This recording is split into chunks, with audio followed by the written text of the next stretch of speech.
본래는 갈대아라고 하는 저 위쪽 메소포타미아 지역에 있는 그곳에서 살던 사람이었습니다. 아버지 이름이 데라였었죠. 아들이 셋 있었습니다. 하나님께서 아마도 아브라함과 그 일족에게 본토 친척 아비 집을 떠나 내가 네게 지시할 땅으로 가라, 그렇게 말씀했던 것 같습니다. 그래서 아브라함을 포함한 모든 일족들이 하나님 말씀을 듣고 순종해서 하나님이 지시할 땅, 결국은 하나님이 약속하신 가나안 땅, 젖과 꿀이 흐르는 땅으로 출발하게 되었습니다. 그곳에 갈 때에 그 조카 롯이 있었습니다. 아브라함의 형제가 있었는데 먼저 죽었죠. 자기 아버지 데라보다 아들 셋 중에 하나가 먼저 죽었습니다. 그래서 그 조카 롯을 데리고 아브라함은 하나님이 약속하신 땅으로 출발하게 됩니다. 그리고 여러분이 아시는 것처럼 창세기 12장을 보면 하나님께서 아브라함에게 약속하셨습니다. 너는 복의 근원이 될 것이다. Be a blessing 그랬습니다. 너는 축복 그 자체가 될 것이다. 다시 말해서 아브라함은 복이다. 그래서 너를 만나는 사람, 너와 함께한 모든 사람이 다 복을 받는다, 그런 뜻이겠죠. 성경 창세기 12장을 보면 이에 롯도 그와 함께 갔더니, 그러니까 롯이 언제나 아브라함과 동행했습니다. 그리고 창세기 13장을 보면 하나님께서 약속을 이루셨죠. 결국은 아브라함과 함께 했던 모든 사람들이 큰 복을 받았습니다. 그래서 보면 가축과 은금이 풍부하여, 그래서 소유가 많아지게 됐습니다. 그래서 창세기 13장을 보면 소유가 많아지다 보니까 아브라함을 따르는 그 목동들과 롯을 따르는 목동들이 서로 싸웠다. 그래서 헤어질 때가 된 것이죠. 헤어질 때가 됐습니다. 그때 아브라함이 조카 롯에게 먼저 제안했습니다. 네가 우하면 나는 좌하고 네가 좌하면 나는 우하리라. 네가 먼저 가야 할 곳, 네가 가고 싶은 곳을 정하라. 그랬을 때 조카 롯이 정한 땅이 바로 소돔과 고모라라고 하는 땅이었습니다. 그때 조카 롯이 볼 때 소돔은 여호와의 동산 같고 애굽 땅과 같았다. 그러니까 참 기름지고 참 보기 좋았다. 그렇지만 그곳은 죄악이 관영한 땅이었습니다. 보기에 참 좋았습니다. 화려해 보였습니다. 롯이 선택을 했죠. 그리고 나서 시간이 지납니다. 아니나 다를까 그 땅은 죄악이 관영한 땅, 하나님의 약속을 들은 롯의 일가가 살 수 있는, 그거 살아야 되는 그런 땅은 아니었던 것 같습니다. 그 땅이 죄악이 심해서 그 죄악이 끝까지 관영해서라고 하는 말은 그 죄악의 목구멍까지 차서, 이런 뜻이에요. 가득 차서.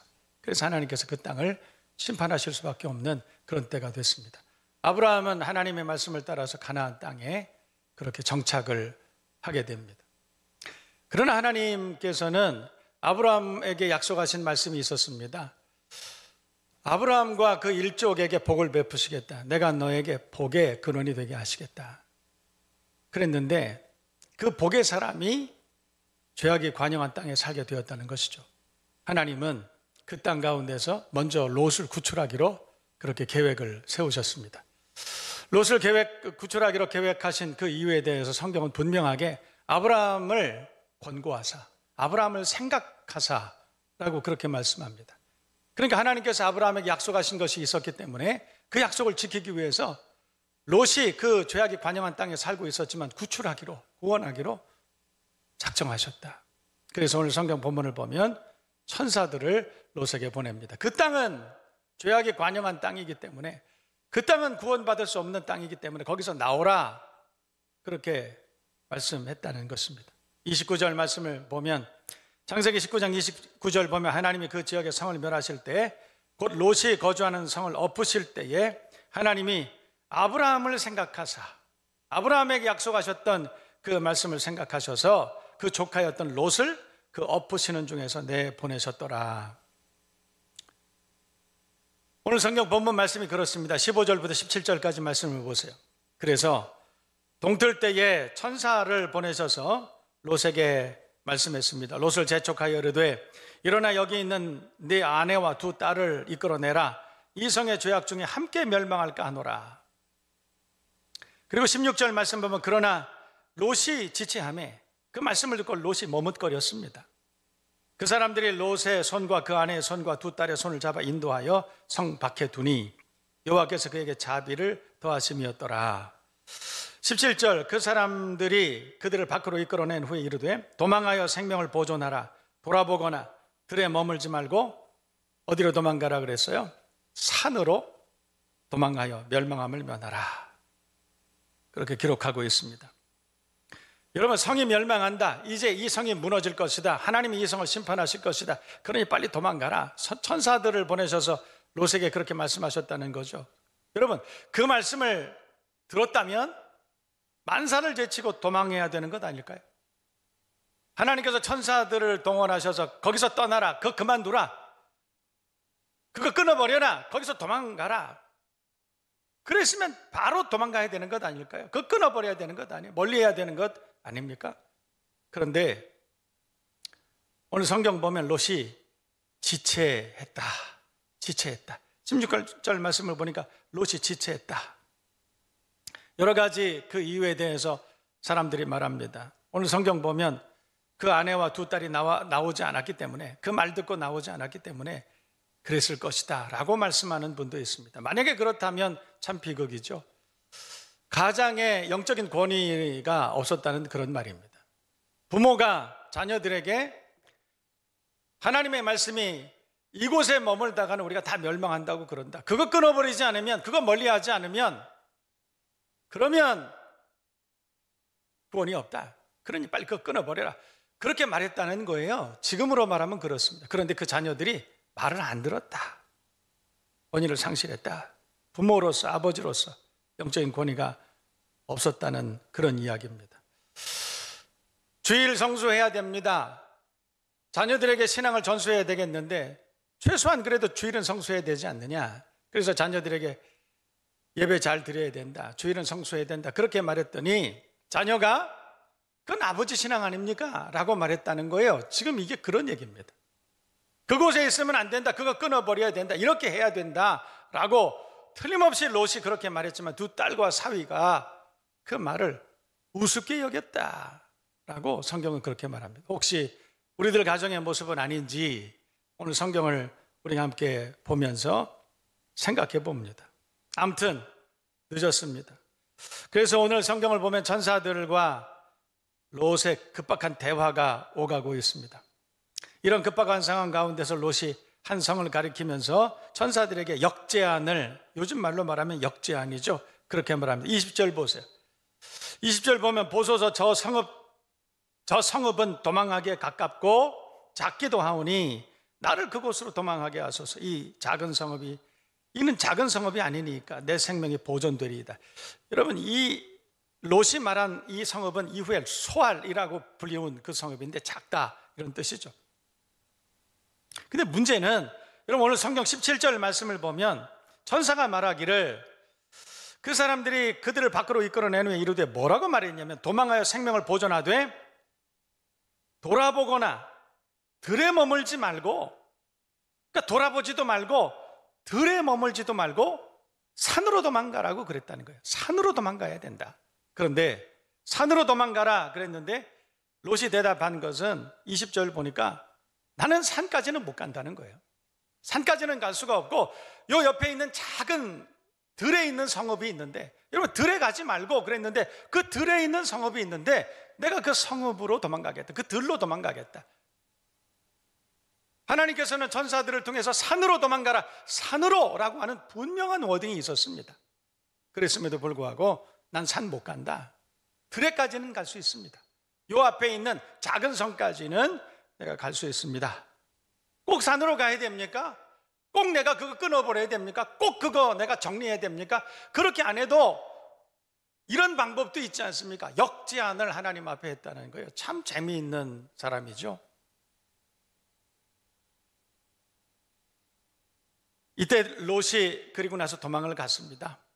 그리고 도망간 곳이 소알이라고 하는 그런 곳이죠. 그 거리가 얼마나 될까 우리가 추측할 수 있는데, 여러분 창세기 오늘 19장 23절 말씀을 보면 롯이 소알에 들어갈 때에 시간상으로 보면 해가 돋았더라 그렇게 말해요. 그 들에 있는 작은 성읍으로 자기가 도망가겠다라고 한 거기까지 도망갔을 때 해가 돋았다 이렇게 말하죠. 그런데 천사가 롯을 만나서 재촉하던 때가 언제냐? 이건 15절 말씀을 보세요. 15절 말씀을 보면 동틀 때입니다. 그러니까 동틀 때 천사가 롯을 만나서 빨리 도망가라 그랬어요. 그렇지만 롯이 정작 도망갔을 때, 그때 언제냐면 해가 돋을 때. 그러니까 동이 틀 때와 해가 돋을 때, 막 동이 트면서 해가 돋을 때. 여러분 일출 일몰 보러 많이 다니시죠? 저 수평선에서 해가 뜨기 시작하면 여명이 밝아오기 시작하고, 그리고 해가 뜨는 시간까지 시간 얼마나 걸릴까요? 사실은 그 몇 분 안 걸립니다. 다시 말해서 오늘 성경에 보면 롯을 재촉해서 산으로 도망가라, 빨리 모든 것을 즉시 버리고 단호하게 결정하고, 그리고 빨리 도망가라. 이 소돔에 있는 재산, 이 소돔에 있는 세상의 쾌락, 이거 절대로 생각하지 말고, 뒤도 돌아보지 말고, 그리고 결단해서 이것을 끊어버리고 빨리 도망가라. 아까워하지 말라, 미련두지 말라. 그렇게 말씀했음에도 불구하고 나는 거기까지 못 갑니다. 만약에 간다면 요 옆에 있는 들레 소알이라고 하는 작은 성읍에 거기 가겠습니다. 이게 오늘 성경 이야기입니다. 마지못해서 내키지 않아서, 차마 발걸음이 떨어지지 않아서, 그래서 하나님 말씀에 마지못해 순종을 했다. 롯의 생각이 달랐습니다. 하나님 말씀을 듣고 나가야 된다는 것은 알고 있었는데 나가기가 싫은 거죠. 가급적이면 가까운 곳에 있고 싶어 합니다. 여러분 참 재미있죠? 여러분 술보다 어떻게 보면 담배가 더 우리 몸에 아주 해롭다고 그럽니다. 담배는 담배 피우는 사람뿐만 아니라 그 주변에 있는 가족들, 자녀들에게까지 좋지 않은 영향을 미친다고 그렇게 말합니다. 제가 아는 어떤 의사 선생님은 우리가 현대인들이 위장 장애를 굉장히 많이 호소하고 있는데, 위장 장애를 일으키는 가장 심각한 원인 중에 하나가 이 담배라고 그럽니다. 그래서 담배는 될 수 있으면 끊는 게 좋다. 담배는 될 수 있으면 끊는 게 좋다. 그렇게 말하죠. 그래서 그 이야기를 듣는 많은 사람들이 담배를 끊습니다. 그런데 끊는 게 쉽지 않은 거죠. 끊어야 된다는 걸 알고 있지만 끊는 게 쉽지 않은 거예요. 그래서 여러 번의 도전이 있어서, 그래 내가 정말 끊어야 되겠다 마음을 먹습니다. 야, 이번엔 정말 끊을 거야. 그런데 담배를 끊는 사람들이 대부분 한 갑을 다 피우고 내가 이거 끊을 거야, 이런 분들도 계시지만, 대부분 담배를 피우다가 내가 끊어버려야 되겠다. 그러면 담배가 절반이, 한 갑의 절반이 남았을 때 그거 어떻게 하느냐? 그 담배 남은 절반을 어디 창롱 깊숙이 숨겨둡니다. 깊숙이 숨겨놓는데 그 숨겨둔 곳은 자기는 알아요. 숨겨둔 그곳을 다른 사람은 몰라도 자기는 알아요. 결국 그 담배는 언젠가 나만 알고 있는 그 담배 내가 찾아서 꺼내서 피웁니다. 못 끊습니다. 산으로 도망가라. 그러면 산으로 도망가면 됩니다. 그런데 산까지 가기는 너무 멉니다. 우리 보통 그렇게 얘기하잖아요. 요 앞에 소알이라고 하는 들까지는 가겠습니다. 이게 오늘 롯의 태도죠. 왜 그랬을까요? 사실은 그 하나님의 경고를 확실히 신뢰하지 않았기 때문에 그렇습니다. 14절 말씀을 보면 그 사위들은 좀 더하죠. 그 사위들은 어떻게 생각했냐면 농담으로 여겼더라. 농담으로 여겼다. 하나님께서 경고하신 그 말씀을 농담으로 받아들였다는 것이죠. 이제 예수께서 이 땅에 재림하실 그날이 얼마 남지 않았다. 죄악을 심판하시고 영원한 하나님의 나라가 임하실 그날이 얼마 남지 않았다. 일어나 머리를 들라, 너희 구속이 가까웠느니라. 무화과 나무에 잎이 연하여지거든 여름이 가까운 줄 알라. 여러분, 수도 없이 성경은 우리에게 마지막 때에 주님께서, 예수께서 그 밤 경점에 어느 경점에 올지 모른다 우리에게 말씀하시고 도적같이 임하실 것이다. 준비하라. 수도 없이 우리에게 말씀합니다. 그런데 오늘 성경에 롯의 사위들은 그것을 농담으로 여겼더라. 사실 우리 이 땅에 살고 있는 수많은 그리스도인들이 하나님의 심판의 말씀을 들을 때마다 설마 농담으로 여겼더라, 그렇게 성경은 말씀하고 있습니다. 두 번째는 불신앙 같은 건데, 오늘 19절 말씀을 보면 이 19절에 대해서 공동번역에서는 어떻게 말씀하냐면, 롯이 그렇게 말했다는 겁니다. 그러나 재앙이 당장 눈앞에 있는데 저 산으로 도망치다가는 죽고 말 것입니다. 그러니까 하나님께서 이 소돔과 고모라 심판하신다고 했는데 곧 심판하신다고 하는 거 알고 있어요. 그런데 이 롯이 말한 건 뭐냐면 저 산까지 가기에는 쉽지 않아. 저 산까지 가려면 시간이 좀 걸릴 것 같은데 저 산까지 가다가는 죽지 않을까요? 그러니 이 가까운 성읍으로 도망가겠습니다. 여러분, 롯이 생각한 하나님은 이런 분이셨어요.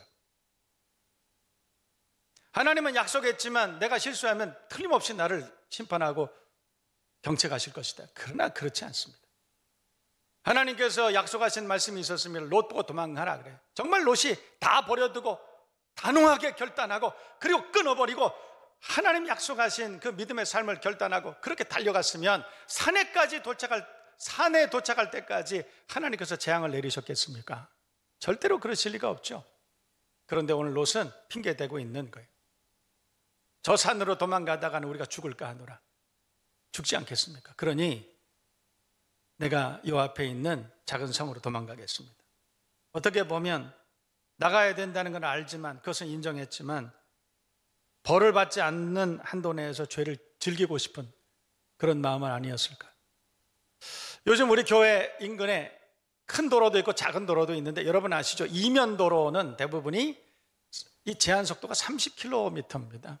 30km는 차를 운전하시는 분에게는 좀 답답한 속도죠.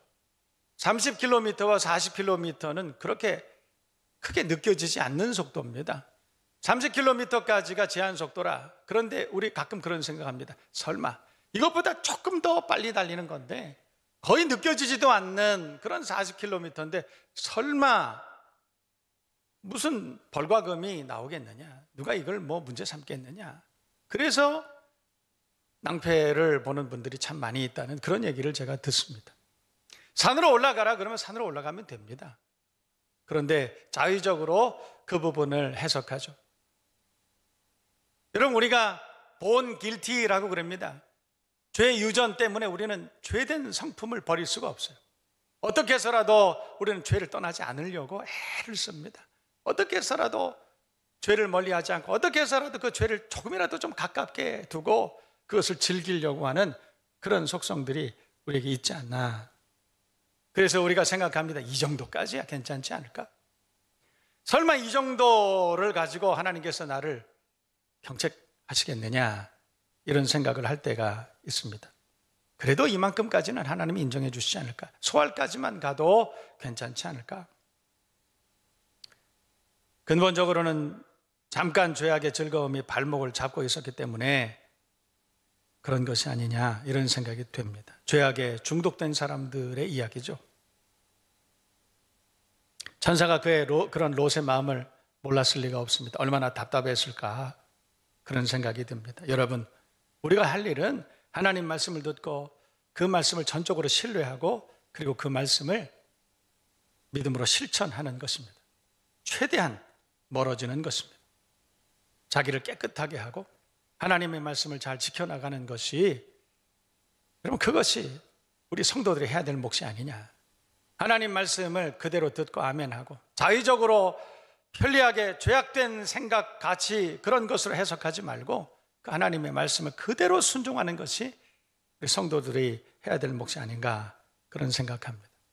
어떤 분들은 저한테, 젊은 분들은 와서 그렇게 물어보는 분도 있습니다. 목사님, 맥주 한 잔 마셔도 지옥 가나요? 그렇게 물어보는 분이 있어요. 어려운 때인데 11조 잠깐 안 해도 되지 않습니까? 때로는 심각한 상담하시는 분이 있어요. 살다 보니까 배우자 너무 마음에 안 들어요. 정말 날마다 싸우고 정말 하루하루가 정말 지옥같이 그렇게 삽니다.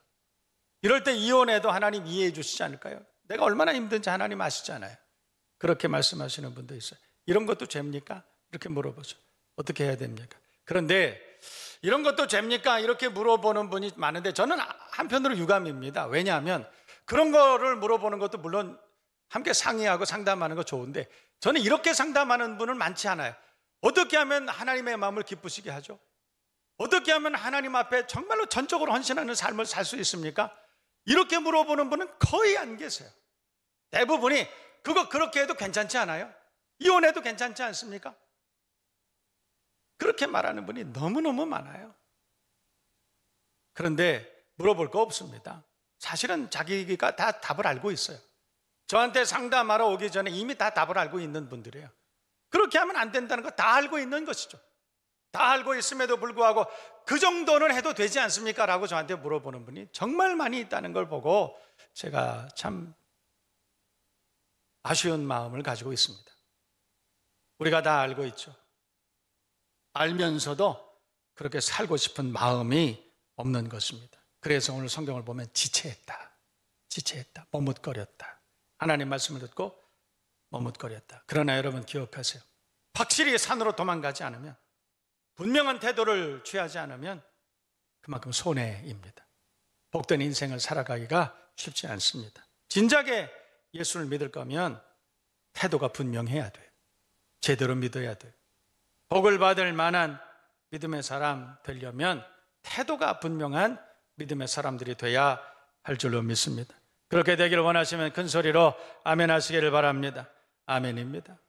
여러분, 예수 믿고 복된 인생을 살기를 원한다면 진짜 믿음, 전적으로 하나님을 신뢰하고 그리고 태도가 분명한 믿음의 삶을 살아야 되는 것입니다. 재밌는 얘기 여러분 다 알고 계시죠? 어떤 목사님이 등산을 하다가 어떻게 하다 절벽에서 미끄러져 떨어지게 되는데 다행히 막 떨어지다가 나무뿌리 하나를 잡았다고 그래요. 그래서 그 나무뿌리를 붙잡고 막 소리 지릅니다. 사람 살려 막 소리를 질렀다고 그러죠. 근데 그 위에서 누군가 인기척이 있습니다. 누구십니까? 그랬더니 나 하나님이다. 하나님, 저 구해주세요. 저 구해주세요. 그래, 내가 널 구해주마. 그럼 내 말에 꼭 순종해야 된다. 어떻게 하면 되는데요? 그 나무 뿌리를 잡았던 손을 놔라 이래요. 그랬더니 그 목사님이 잠깐 침묵을 이렇게 지키고 있다가 잠시 후에 그 목사님이 소리치더래요. 왜 하나님 말고 딴 분 안 계신가요? 그게 순종하는 게 쉽지 않죠. 못 믿은 겁니다. 여러분, 우리가 하나님께서 우리를 사랑하시고 우리를 살펴주시고 도와주시고 어떤 지경, 어떤 환경 가운데서도 막아주시고 풍성케 하시고 인도하신다는 그 믿음의 생각, 그것만 분명하다면 그 하나님 말씀에 어떤 하나님 말씀이라도 우리는 순종할 수 있습니다. 참으라 그러면 참을 수 있습니다. 지키라 그러면 지킬 수 있습니다. 끊으라 그러면 끊어버릴 수 있습니다.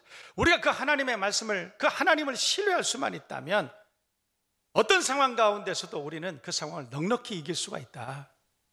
오늘 롯과 그 가족들은 그 하나님의 말씀을 농담으로 여겼습니다.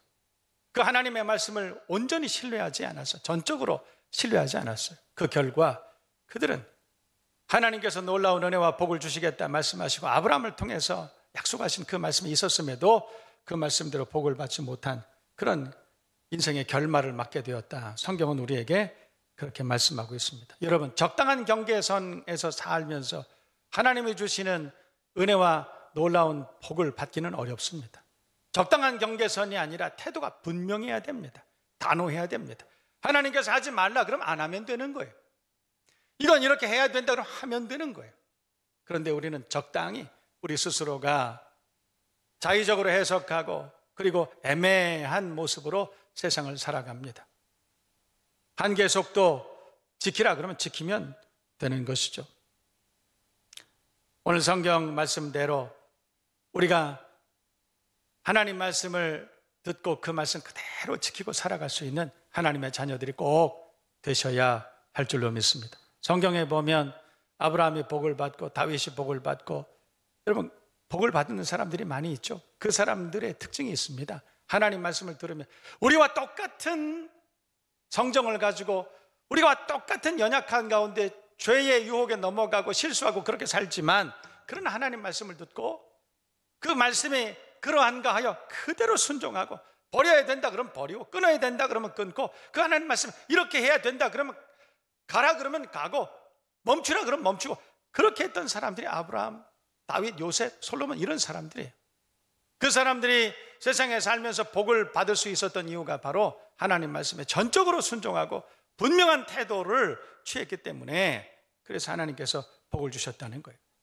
여러분이 하시는 것처럼 아브라함은 노년에 후처 그두라를 통해서 아들을 6이나 낳았습니다. 얼마나 사랑스러운 아들이었겠습니까? 그러나 하나님께서 어느 날 아브라함을 만나서 너 잘못했다, 지적하셨어요. 내 후사는 그두라를 통해서 얻은 아들이 아니라 내 아내 사라를 통해서 그 소생을 내가 너에게 복으로 주겠다, 그렇게 말씀하셨어요. 그때 아브라함이 후회하죠. 회개합니다. 회개하고 바로 돌아섭니다.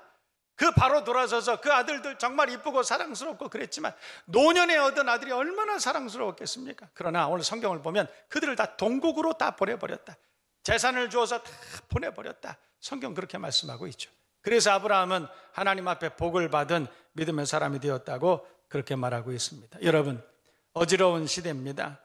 소돔에 머물러 있는 것이 더 좋아 보이기도 하고, 소돔에 머물러 있는 것이 더 재미있고 즐겁고 행복해 보이기도 하고, 소돔에서 떠나라, 하나님께서 우리에게 말씀하실 때 그 말씀 참 불쾌할 수도 있고, 어떻게 하나님 내가 이 소돔에서 떠납니까? 내가 이 평생 모은 재산, 평생 내가 이렇게 즐겨온 쾌락, 이걸 어떻게 한꺼번에 끊어버립니까? 하나님 말씀은 제가 이해는 하겠지만 이거 다 끊어버리는 건 어렵습니다. 내가 조금만 줄일게요. 산으로 가라 그랬는데 난 산으로까지는 못 가지만 내가 조금은 줄이겠습니다. 여러분, 그래서 구원 얻은 삶을 살아갈 수가 있겠습니까?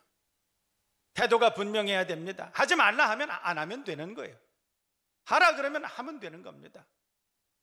오늘 이 말씀이 저와 여러분 모두에게 큰 도전이 되기를 주님의 이름으로 축복합니다. 히브리서 11장 12장 1절과 2절 말씀을 보면, 이러므로 우리에게 구름같이 둘러선 허다한 증인들이 있으니 모든 무거운 것과 얽매기 쉬운 죄를 벗어버리고 인내로서 우리 앞에 당한 경주하며 믿음의 죄 또 온전케 하시는 이인 예수를 바라보자.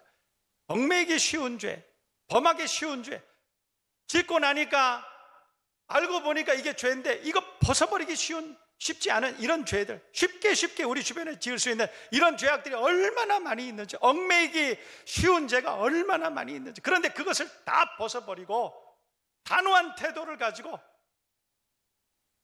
결단하고 그걸 다 벗어버리고 믿음의 주여 또 온전케 하시는 예수를 바라보고 하나님 앞에 우리가 믿음으로 그렇게 나아가자.